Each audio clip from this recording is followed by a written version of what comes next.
Hey, what's up, guys? Welcome to Sports Chat with DJ Matt. I'm DJ Matt. Along, as always, is DJ Echo. What up? What up? Yeah. So follow us on Instagram at Sports Chat with DJ Matt 1. That's the number 1, no spaces. Um, Subscribe, like, comment if you like what you see, and whatever. Yeah, do it at the beginning. That way, because I don't think people watch all the way through because it's long. So, so But if you watch all the way through, you're a real one. you're a real one. Yeah. And wait for the key word at the end of the show. That's right. Keyword. That's right. So our first topic today. Andy Dalton is now a Cowboy. Yeah. Woo! Wow. What was that? Oh. Cut. No, we're keeping that in. That's funny. That's what the Cowboys do to me. That's how I feel about the Cowboys. That's how I feel about the Cowboys. Slap my face. No, but for Andy Dalton, it makes sense to go to Dallas because he has a home in Dallas. But for the Cowboys, I don't get it. I really don't get it, honestly. Like, how do you feel about it? I just don't get it. Well, they've kind of been on the rope with paying Dak. We know that. I don't think they're going to let Dak walk. However, there is always that chance that Dak thinks that he deserves $60 million a year, whatever he thinks he deserves. I don't know what he deserves because I think I've done much yet when it comes to winning championships or going to the big game or winning playoff games. He hasn't done too much yet. It doesn't make too much sense to me either, but I'm trying to think of a way to justify it. I just can't think of anything. It's just like, they signed Andy Dalton. That's what they did. What I'm thinking is that I think they're preparing if they don't come to an agreement on a contract, I think Dak might sit out the 2020 season. I think he might hold out. And so you need a guy to step in and play. So Andy Dalton, 1 year deal. So I'm guessing they're preparing for that if that's – but I think that's worst case scenario, though, to be honest. You got to be ready for it because you never know. Because if Dak is still on his tirade that he's like, I deserve $55 billion a year, and you're like, well, I don't think you deserve that. And he's like, well, bet I'm holding out. They're like, well, bet we got Andy Dalton ready to go. I think it's a game of chicken. I think you're going to see who caves first, cause I think whatever Dak's asking, it can't be too crazy. I think Dak's reasonable. I think he deserves, a big payday. I think they're not losing because of him. No. So this is the problem, right? You want to know what the problem is? Yeah, what? This is the Rams' fault. You want to know why it's the Rams' fault? Because they wouldn't pay Jared Goff all that damn money whenever everyone knows he did not deserve it. I agree with that. Jared Goff, I say it on many occasions. He's overpaid. The most overpaid player in sports in general. Period. Overpaid. Period. Put a stamp on it. I'll sign it. Most overrated quarterback. Most overpaid quarterback. Most over whatever quarterback. Yes, that is Jared Goff. Yeah, I agree with that. That's a good point. But here's the thing, though. What's very interesting is if they don't sign Dak to a contract or the Cowboys don't cave to Dak, you know what I mean? Dak might cave into the Cowboys, but what if he doesn't? What if Dak does leave? Because what could happen is Andy Dalton can sign an extension or something and become the legit starter in Dallas, and then Dak might wind up in New England for all we know. If New England doesn't find somebody and Stidham sucks, Well, okay. It's a game of chance. That's the whole thing. It's a business. You got to take risks, all right? I'm not saying that Jerry Jones is stingy with his money, but you're not going to pay somebody which you don't think that they deserve. Like if Jerry Jones in his heart does not think that Dak Prescott deserves $40 million a year, which is what he's actually asking for, $40 million in that ballpark. Jerry Jones doesn't think that he deserves that. He's not going to pay Dak Prescott $40 million a year. And honestly, I'm looking at Dak Prescott. They did pretty good, go to the playoffs, and they lose. They haven't made it. Have they made it to a conference championship yet? I don't think that they made it to a conference championship. I don't know if they. I remember I think the last time they were in The championship. I think no, it's been a while since they've been in the conference championship. I think. So I'm thinking of the Dallas Green Bay game. Remember the whole catch thing with Des Bryant? I think that was the. that wasn't a conference. That was a divisional. That's what that's what I'm thinking. I think that was the So, farthest they've gone in a while. right. So I so believe. you're looking at Dak. He hasn't won a Super Bowl. He hasn't taken him to a Super Bowl. He hasn't even taken him to a conference championship to have the chance to go to a Super Bowl. So my thing is, it's like, well, what's your argument for $40 million a year? And he's like, well, look at my stats. Well, all right, well, I can prove it right now that most of your stats come in garbage time. This is proven. You know, I mean, if you have Dak Prescott on fantasy, you're happy whenever he gets good stats because it's like, well, I don't care if they win or not. I just need garbage time to come through. But he gets stuff in garbage time. If you don't know what garbage time is, that's when the game is like basically over, but you're still scoring points and stuff to make it look like it was close, but it really wasn't. So Dak gets a lot of his stats in garbage time. So if he's like, well, I put up good stats, I'm like, well, you get that in garbage time. So where's your playoff stats? And it's like, oh, it doesn't really exist. So I'm kind of siding with Jerry. Now, I don't understand paying Andy Dalton, but at the same time, I'm not Jerry Jones. I don't know what goes on in his head. I think we blame Jared Goff, but I blame Jason Garrett as well. Because think about it. What if they had a competent coach this whole time in Dallas, right? Let's say they had Mike McCarthy the whole time and they had Dak, and they could have maybe gone to a Super Bowl maybe. So you got to look at it, the hypotheticals, I guess. Because I feel like if they had a better coach, I really do feel like Dallas in the last couple of years could have at least made a Super Bowl. I don't know about win, but at least made. I think it's possible. But here's the problem that I have with this argument. The coach is not the person on the field making the plays. Now, I do understand he's the one making the calls, right, but he's not the one on the field making the plays. So, it is a valid argument. Yeah, if they would have had a better coach, there's a good chance that they went to the Super Bowl. But this is my thing. If you are saying, I want to be paid $40 million a year, which is pretty high for a quarterback, pretty high for any player for that matter. Mm-hmm. If you're saying, I want to be paid $40 million a year, I need to know that regardless of the coach, regardless of the plays that you are being given, you can make the play. And I don't know if I've seen enough of that from Dak to say, yeah, I would give you $40 million a year. Okay, that's fair. That's very fair. I'm gonna give you a hot take, dude. Ready for this hot take? I'm ready. Okay, so if let's say Dak sits out the whole year and Andy Dalton is the quarterback, I bet you they'd make the playoffs. Whoa, hot takes. Because think about it, because Andy Dalton's a pretty good quarterback. He's not better than Dak, but he's still pretty good. And Cincinnati was a crappy team. Now he's in a team with a good defense. They have good weapons on offense, better O-line. I'm thinking, and Mike McCarthy's worked with Aaron Rodgers. I mean, they won a Super Bowl in Green Bay. So I'm thinking they have the pieces to win a Super Bowl or make the playoffs. So if everything goes right for them, they at least make the playoffs. So I think even no matter who's quarterback, if it's Dak or Dalton, I think they make it. Yeah, I 100% agree because you know what? They've got Zeke, top 5 running back in the league. Mm-hmm. Got Amari Cooper, who is a pretty good wide receiver. Just drafted a wide receiver. CeeDee Lamb, I forgot. My bad. You got one of the top O-lines in the NFL. Got a pretty good defense. Got some good defensive players. So honestly, if you got a guy who can throw the ball, I don't see what the big deal is. And I'm not one of those people that thinks that you need to have a star quarterback because while the quarterback is arguably the most important position on the field, you can't throw the ball to yourself. It's not like in basketball where if you're the quarterback, you can just throw it into the end zone and it counts as a score. You got to throw it to people. You got to hand it off to a running back. You got to have an O-line to protect you. So while the quarterback is important, yes, you can get away with a guy like Andy Dalton, who took Cincinnati to the playoffs with what? AJ Green? Okay, he would have Amari Cooper, who may be a downgrade, but then you got to think you got Zeke Elliott, you got CeeDee Lamb, you got an awesome offensive line, you got a good defense, so you got more there. And if he could take Cincinnati to the playoffs, then what's stopping him from taking the Cowboys to the playoffs? So yeah, I 100% agree with your hot take. Their only competition, I think, in their division is the Eagles. And, the Eagles.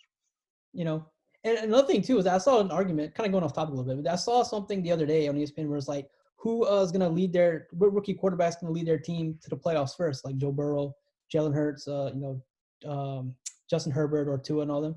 And I was thinking it's going to be Jalen Hurts because watch the Eagles make the playoffs, but Carson Wentz gets hurt. So Jalen Hurts has to step in. I mean, yeah, it probably will be. So, but yeah. So let's get into the Browns. I want to talk about OBJ because there was some talk that they might be trying to trade OBJ, but I think Cleveland is going to keep him. And Cleveland this year has a lot of hype against with him again, like last year. There's some hype that now that they have Kevin Stefanski as the head coach from Minnesota, they should be a good team, better offense. Baker should be better, so they should be a playoff team. So that's the hype. That's the expectation, I guess you could say. You say to that. What do you say? I say to that, I have another hot take. 2 hot takes in a row. Go for it. Odell Beckham Jr. is barely a top 10 wide receiver in the league. Oh, If okay. he is. I don't know if he is. And if he is, he's either 10 or 9. Straight up. You want to know why I people don't totally disagree with that, though. You know, want to know why? Because you want to know why people think that he's so good? Because of the catch. That's Nope, it. that's That's the it. only reason why people think that he's so good. And I will admit, it's a pretty cool catch. Yeah. And I also don't hate Odell Beckham Jr., LSU alum, whatever, whatever it be. But I do not think that outside of that catch, he has the talent on the field to say, yeah, I should be getting paid. I should be getting this money. I'm a top 5. No, buddy. Sit down. You are not a top 5 wide receiver. Not anymore. Honestly, A couple years ago he was, but now he's if not. I think. if you look at the Browns, I think that there's a better wide receiver on the Browns team. His name is Jarvis Landry. Yeah. Straight up. I don't totally disagree with that, honestly. I mean, I still think OBJ is still the best receiver on that team, but Jarvis Landry is very close. They're pretty similar. Like, I think OBJ is just obviously you go to Freddie Kitchens. I think just failed as a coach, so I think that had something to do with his down year. And the Giants are just a mess right now. Honestly, I don't like Dave Gettleman as a GM in New York. But all that being said, I mean Baker Mayfield does have to play better too. It all works together. But yeah, OBJ is not a top 5 receiver, I don't think anymore, and he's barely top 10. I kind of agree with that. He's kind of too hyped for me a little bit now. I do agree, but I mean, if you look at the stats, Jarvis Landry was a much better wide receiver than Odell Beckham was last year. But OBJ still has the talent to be a top 10 wide receiver. Like, he still has the talent, but the last couple of years he hasn't been a top wide receiver. I understand that. I get that. But if you want to look at okay, you want to say, all right, he's the number 1 wide receiver on that team. So, of course, he's going to get guarded. I give you this. Michael Thomas, number 1 wide receiver on the Saints. You know the ball's going to him. Guess what? Still broke the NFL record for most catches in a season. Yeah, he couldn't stop him, bro. He was on a mission. Being double guarded, being triple guarded, and he still broke that record, averaging either 10 or 11, maybe 12 catches a game. Yeah. What do you have to say to that, Odell Beckham Jr.? But again, like I said, I think a lot of it falls also on Baker because Baker didn't have a good year either last year. So I understand. But I totally get your point, though. I totally get your point. You're not wrong. You're not totally wrong. So yeah. So the Browns should be. They should have at least a winning record. Let's say that. Let's say they at least should have a winning record next year. That's the expectation. Leonard Fournette and the Jags. So there was a lot of talk, especially leading up to the draft, that they might trade Leonard Fournette.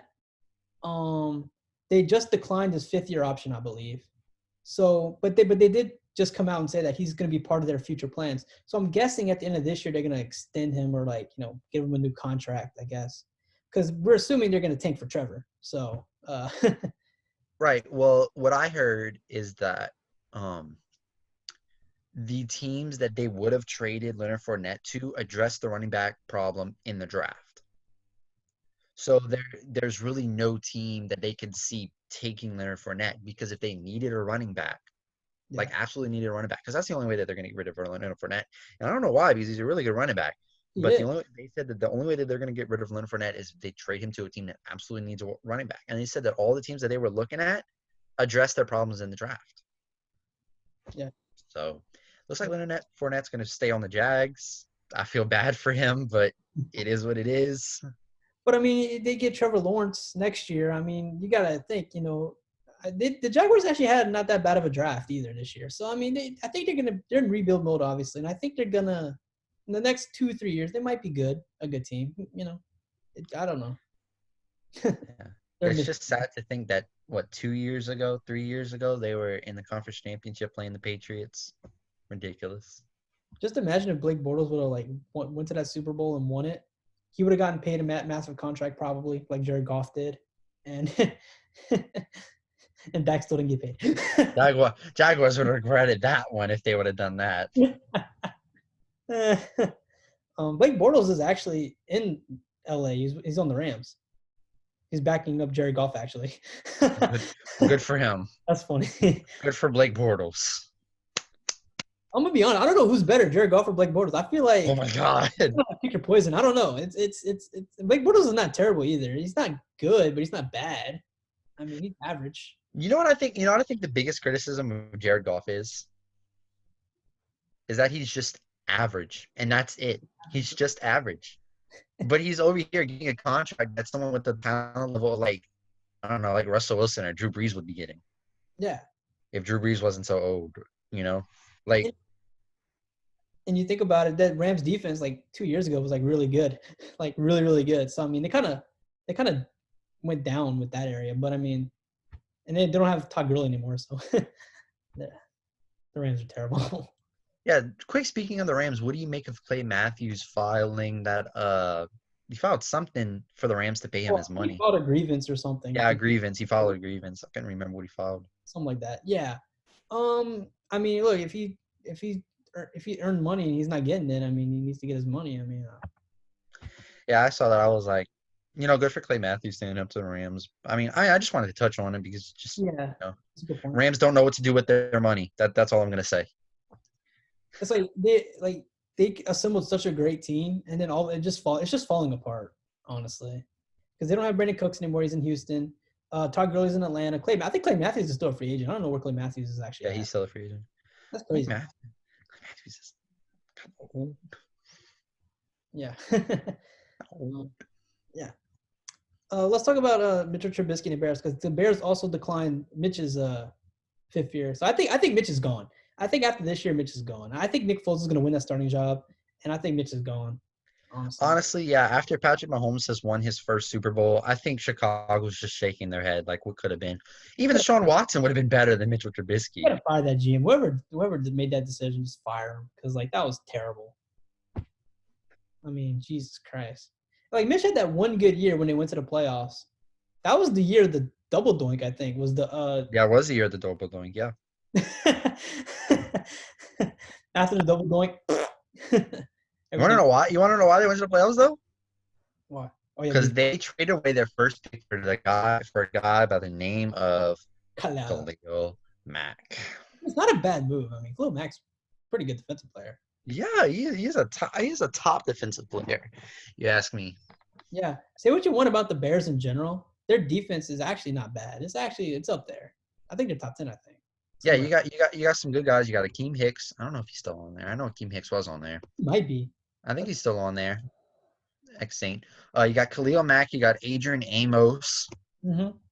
I know they have a good quarterback. He's also on there. Yeah, they have a good. But I think YeeHaw. But I think he's not on there. I don't think he's in Chicago anymore. I think he went somewhere else. I know a good cornerback. What was his name? Kyle Fuller or something? Yeah, Fuller. Yeah. Fuller's on there. So they've got a really good defense. It's just Mitch. Yeah. So I can see Nick. I guess Nick Foles is definitely going to be that starting quarterback in Chicago. Definitely. So they also renegotiated the contract so that it's more team friendly. Yeah. I just don't know where Mitch is going to end up at, though. I mean, like, what team is going to want him, to be honest? He's going to end up in a backup quarterback role. That's what he's going to end up as. I'm sorry. After looking at what he's been doing, I don't see a team taking him as a starter. I would take Jameis over him, honestly. 100%. Especially since he's going through the same system right now. He's going to be learning. He got his eye surgery. I don't know if that helps, but I mean, since reportedly he was seeing blurs on the field. Yeah, he had LASIK. I mean, it's just I'd rather have Jameis because I feel like he throws the ball. He 5,000 yards last year, 30 touchdowns. I mean, interceptions are obviously terrible, but I mean, I feel like he has more of an upside than Mitchell Trubisky has. Yeah. It's just I don't know. I think it's a confidence thing too. I think Jameis is more confident, even when he's screwing up. I think he's confident. Remember Eat the W? That's confidence. Mitch doesn't do that. Mitch doesn't have. I don't think Mitch has a lot of confidence in him, to be honest. Who wants to eat a W? Imagine that's kind of funny how that kind of came back. That's like ironic, and it came back like full circle. Now he's on the Saints, and he tried. I think that would be so funny if Drew was like, "I'm gonna turn it over to Jameis," and Jameis was like, "I want to eat a W. Who else wants to eat a W?" You would have told me that day that Jameis Winston was going to be in the New Orleans Saints, I would have said, "Hell no, that ain't never happening." And now that it happened, I mean, that's crazy. I'm like, "How did we get here? How did we get here? What happened?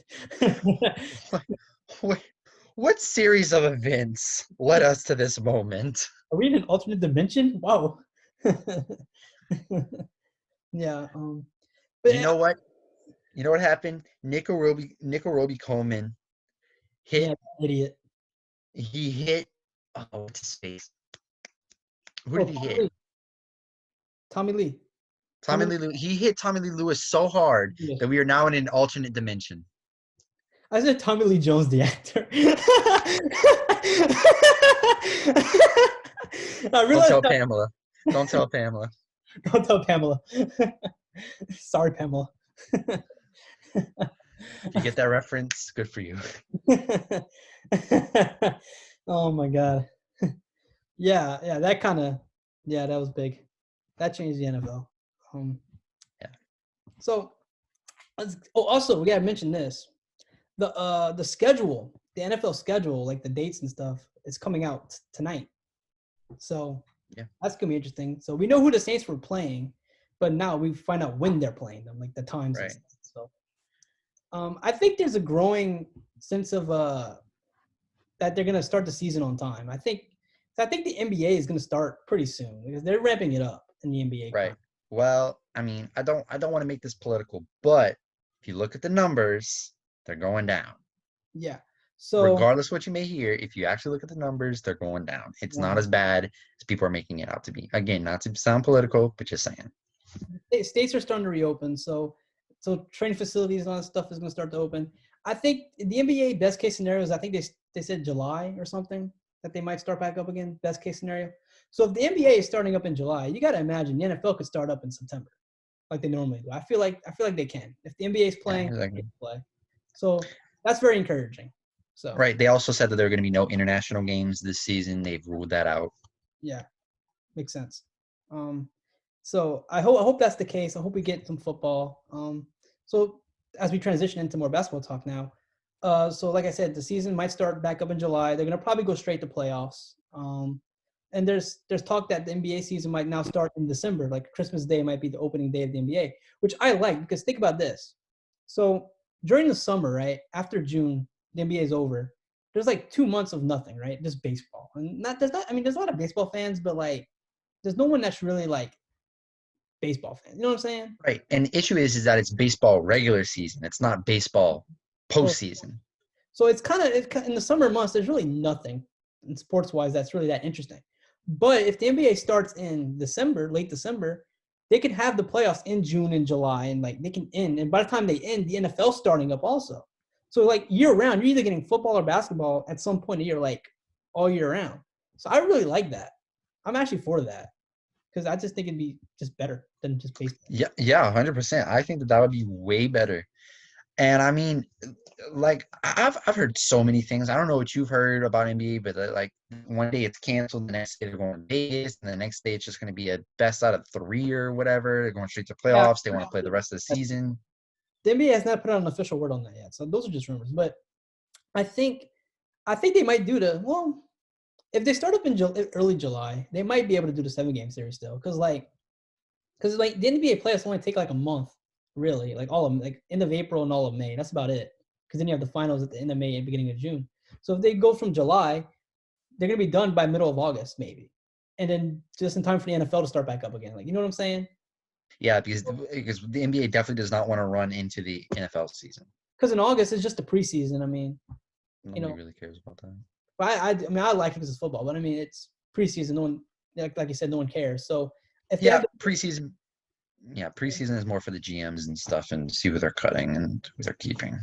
yeah, but so I feel like it would work. It would work out, in general. So I'm totally for the NBA doing that, definitely. Yeah, totally. And so the other thing is that KD. We gotta talk about KD for a minute here because The snake. if you think about it, he's been out for a whole year now. It's been almost a year since that finals, which is kind of Mhm. crazy to think about. It went by pretty fast. Yeah. So you got to imagine in July, the NBA season technically would be over. Let's say if it were to stay normal, the NBA season would be over in July. And so by that time, Kevin Durant would be cleared to, practice and to, train and get ready for the next season. So if they resume in July and August, the actual playoffs, and the Nets are in it, there's a good chance Kevin Durant might get the okay to play. But the question is, should he? I What the Nets are? What, a 7 seed, a 6 seed? think they're 7th seed. He shouldn't play. There's no need for him to play. Someone in the next organization said that KD has been practicing and he's looking 100% ready to go. Yeah. But when they get to the playoffs, when the playoffs start, the Nets are in it. Just don't play KD. Just there's no reason for them to play KD because look, I like the Nets as an organization. I like them. They're the best basketball team in New York. Yeah, they're a smart organization. Got Kyrie and KD. I respect them for that. They're not gonna go to the finals. They're not gonna go to the conference finals. I could see them maybe beating the 2 seed, but they're just not going all the way. So there's no reason for them to play KD. I honestly feel that way. Well, think about this. Let's just say that KD was healthy all along. He was playing this year, and Kyrie was healthy too, and they were in the playoffs. Do you think who's better, Giannis or KD? I think it's closer than what people think. I mean, I think KD has a better shooting ability than Giannis, but in the paint, I think Giannis is better. It's kind of 100%. Not even close. So, but who really all around who's a player would you rather have? Who's better? You know what I'm saying? So it'd be interesting if KD came back in the playoffs. Let's say if you think he's better than Giannis, just hypothetically, if you really think that. I don't know what you think. I don't even know what I think. I'm kind of on the fence about it. But let's say that KD is playing. Let's say he plays in the playoffs when it resumes. And if Kyrie's healthy, he plays also. And the Nets are at full strength. They're going against. Say they play against the Bucks or something at some point in the playoffs.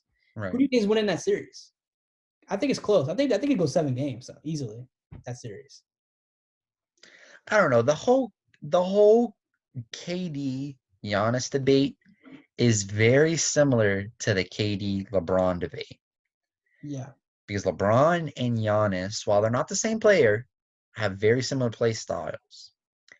And I think whenever you look at it, it comes down to Giannis is the better player, but KD is the better scorer.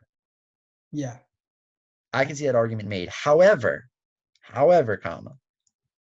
Giannis is not the passer that LeBron is. That's true. So, with all that in mind, if I had to take one to start a franchise with, I would take KD. Yeah, I think it's a toss-up for me, to be honest. I mean, you can't really go wrong with either one. Yeah, there's no wrong pick. My thing is that KD has a 3-point shot and he can play in the paint. And he's not as dominant as Giannis is in the paint, but he can play in the paint. Giannis, most dominant player in the paint probably right now in the NBA. But he doesn't have that much of a three. Giannis plays more like a center than a forward. Power forward, yeah. Yeah. You know what? I got a hot take though. You ready for this hot take? Oh, 3 hot takes in one episode? What are we doing? Oh, okay. You ready for this? As of right now, the best player in the NBA, hands down. The debate like LeBron, is it AD, KD? The best player is Giannis. He's by far, he's the NBA best player. The last 2 seasons, he's been the best player. LeBron's not even second on that list. I think he's more maybe 3 or 4, maybe. He's not even second. I think AD is actually better right now than LeBron in a way. I don't know. I just think, I think LeBron is definitely going down. Yeah, it's a hot take. Oh my God. Yeah. I 100% agree with you though, because listen, I don't like calling people delusional. Let me just get this record straight. But the people that say that LeBron should be the MVP of this season are delusional. That's all I'm gonna say. Yeah. Giannis doesn't even have he has Chris Middleton. Chris Middleton, he's an all-star as well, but he's not Chris Middleton's not the same level as an AD is. LeBron has one of the best players in the league with him. Chris Middleton's probably in the top 30 somewhere. but he's not like in the top 10. This is my thing. This is my thing with the argument whenever it comes up with Giannis. Giannis does not have the same pull in free agency. Well, he hasn't. He might now have, but he does not have the same pull in free agency as LeBron does. And yet, the Bucks still number one in the East, number two sometimes, but still number one in the East. And you know what I think too? I think when they do restart the season and they do the finals, I think it's gonna be Lakers and Bucks. I do think that, and I think the Bucks win. Whoa. I think the Bucks beat the Lakers. I do. I really do. I'll be happy. You know what? If the Bucks win the finals this year, I'll be so happy because that means that Giannis is going to stay on the Bucks. He's not going to another team, and that would make my heart so happy. Yeah. I think Giannis is one of those people like Dirk Nowitzki who should just stay on the Bucks. Yeah, I totally agree. Like, I'm not listen, I'm not the biggest Giannis fan. Like, I'm a fan of Giannis, but he's not my favorite player. But I still gotta admit, he's the best player in the league. Like, I can't deny what he's doing. Like, it's You can't deny facts. You cannot deny facts. like Giannis. Other than the playoffs that he's played against, well, Kawhi shut him down, but that's Kawhi though. Kawhi's the best defensive player in the league. Yeah. You know, he's not the best like player all around. Like Max Kellerman on ESPN is like, yeah, Kawhi Leonard's the best player. Like, no, he's the best defensive player, but he's not the best offensive. Like, he's not the best all around player. I mean, I think that's Giannis. You know, easily, in my opinion. Oh, 100%. Yeah. I'm right there with you. You just turned something that we both agreed on to this sizzling hot take. I was like, oh my God. But someone's got to say it. I mean, no one has the balls to say it anywhere else. I mean, I'm gonna say it. There's a lot of things that I wish sports commentators would have the balls to say, but they just don't. Because they're afraid of the backlash. They're afraid of the fans going, "Oh, you're wrong." But like, who cares? It's your opinion. Yeah, who cares? It's all opinions. Who cares? Like there is one thing that I wish people would say, but they just don't say it. And it's so frustrating whenever they don't. I don't know if you know what I don't know if you know what I'm talking about. No, I don't. What are you talking about? You know what? I'll make it a cliffhanger. I'll get into it whenever we do the thing that we were talking about before we started recording. Okay. So it has something to do with football. All right. So we'll get into that next week. Ooh. Yeah. Ooh. Previews? What? All right. So yeah. So let's get into The Last Dance. You saw the last episode Sunday? I was busy with school. Yeah. It was focused on I almost said LeBron, but I said Michael Jordan and his gambling problems. Well, not really a gambling problem, but like, you know, it's gambling. People had an issue with it. Like in the middle of the was it the finals or was it the conference finals? I think it was the finals. When I think it was the finals. They lost game one.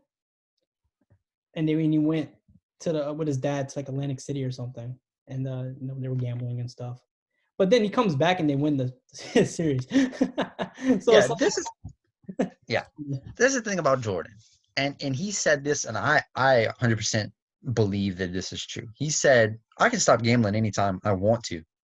I just don't. I just like doing it." He's like, "I'm just competitive at nature. So can I stop gambling? Yeah." I mean, look at Space Jam. There's a part where he's talking to one of the Monstars, and he's like, "You want to bet money on that?" It's just he's just competitive. It's not that he had a gambling addiction. I mean, it's a possibility, yeah, but he was just a competitive person, and I 100% believe that. I do too. And another thing too, I mean, look, we talk about like, you know, who's better, LeBron, Michael Jordan. If LeBron played in his era and Michael Jordan played in LeBron's era, what would be different? I think the era that Michael Jordan played in, they were more, I wouldn't say they were violent, but they weren't it was more physical, I feel like. You know, with the Pistons and all them, they were like, the fouls weren't called as much as they are now. Like James Harden would be knocked around so much. But so I think you take that. I mean, Michael Jordan in today's NBA, I think would score just about the same, honestly. I feel like there wouldn't be that much difference for Michael. I think this is the thing with who would play better in the eras. And I think that Michael Jordan wouldn't have a problem playing in this era, but he would not be able to keep up with a lot of teams that play right now. And what I mean by that, if you look at charts from the 80s and the 90s, where the scoring was, mostly the 90s, versus the 2010s, a lot of the scoring that was done in the 90s was in the paint, layups, hooks, stuff like that. You look at what's being done now in the 2010s, it's mainly 3-point shots. Yeah. To Yeah. be a good player today, it almost seems like you have to have a 3-point shot. Look at some of the top players. LeBron kind of has a 3-point shot, but KD, Steph, Harden, all these people have a 3-point shot. The only exception is Giannis, but that's just because he's the only option on the Bucks. If you had another person on the Bucks that was another superstar, guaranteed you wouldn't see these kind of numbers that Giannis is putting up. It's only because it's him. So I think LeBron would get bullied in this era, but I also think that Jordan would get bullied in this era, not physically, but just if you look at the scoreboard, he would get bullied in this era. Here's what I say to that though. So I feel like you talk about 3-point shooting. I feel like Michael Jordan was motivated enough and is competitive enough to work on that. And I think he would become, I'm gonna say like Steph Curry level good, but I feel like he'd be like a LeBron type level good in terms of, if Oh, not better. I mean, who oh, knows? I'm sure, but I'm saying if you're looking at the careers, if you were to take Michael Jordan, plop him in this era, and you were to take LeBron, plop him in this era, and keep the play styles the same, I think they would do relatively the same that they're doing right now. I don't think that one would do better than the other.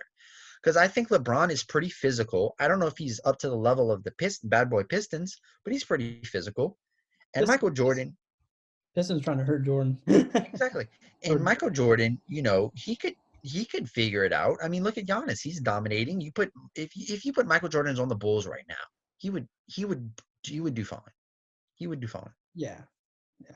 I think Michael Jordan's the best player to ever live. I do. I think LeBron's trying way too hard. That's the thing. He's trying way too hard. I don't know if you saw like he released a new thing for Space Jam 2. I don't know if you saw Yeah. that. I'm not excited. I mean, I like Bugs Bunny, so I'm excited about that. But like, I mean, I don't really care that much about like LeBron and Space Jam. Like, I mean, he's trying so hard to be like Mike, and it's just so obvious. See, with Kobe, the thing was we knew he was trying to be like Michael Jordan, but like he didn't go out of his way to try and do it. Like he just did it. You know what I'm saying? Like he did it on the court. LeBron James is trying to do it off the court. Like he's trying to like.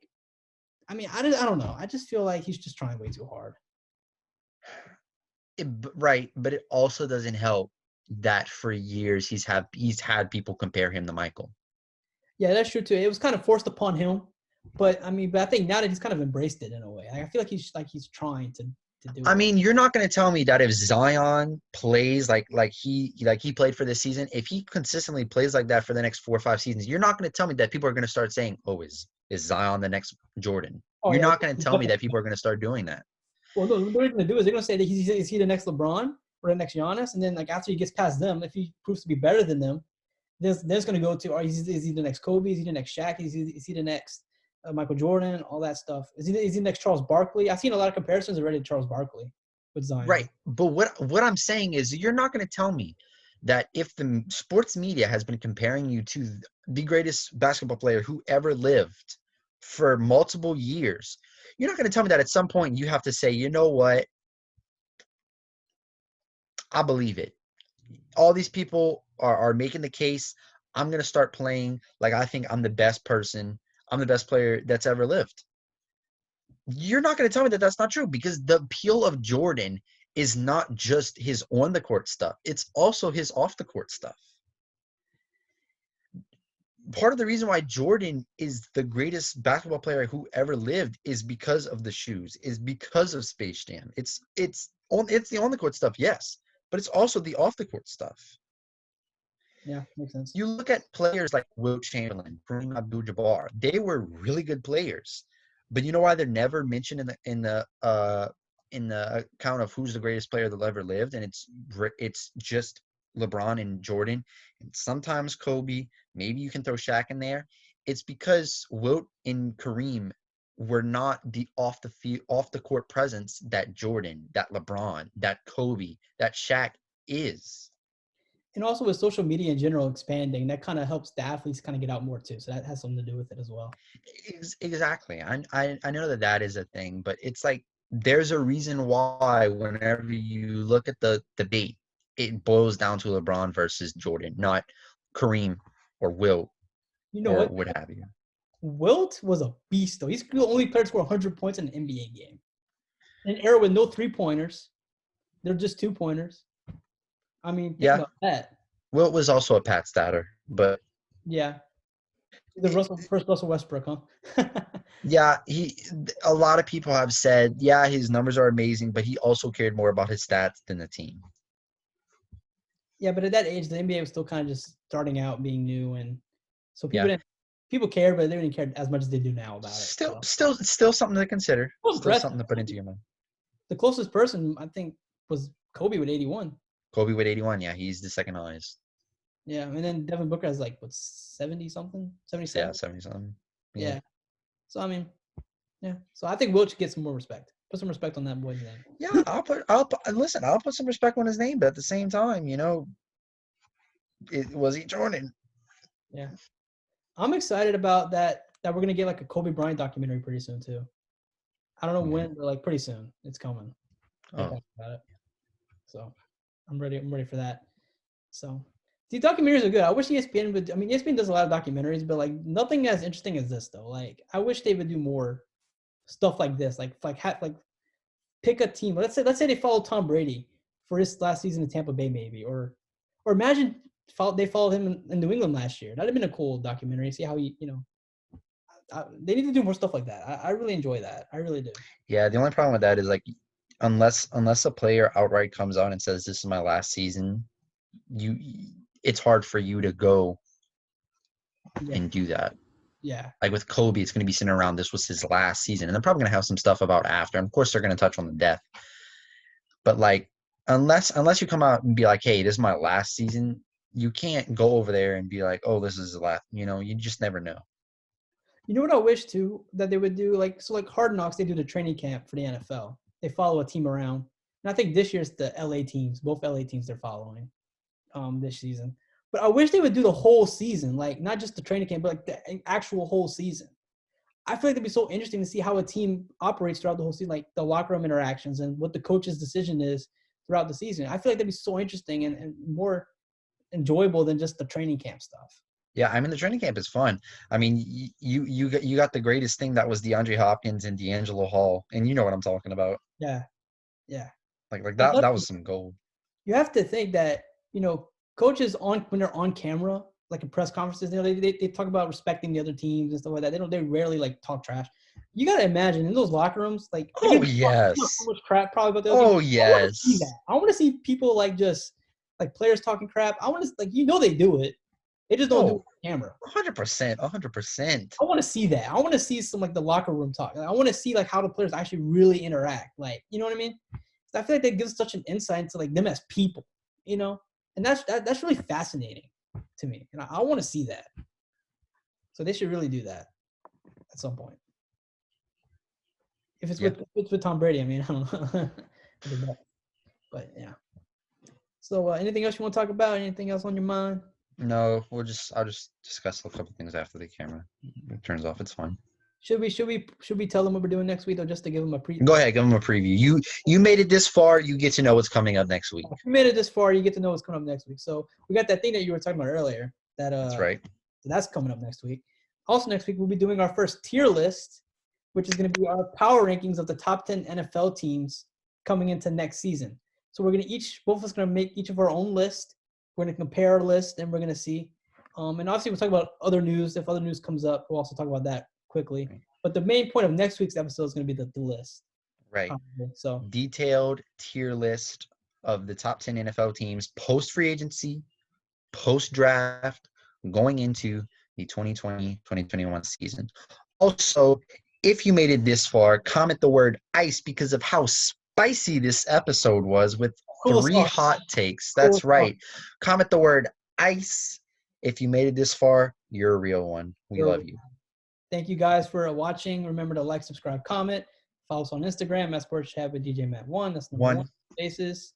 Until next week, my sir. Goodbye.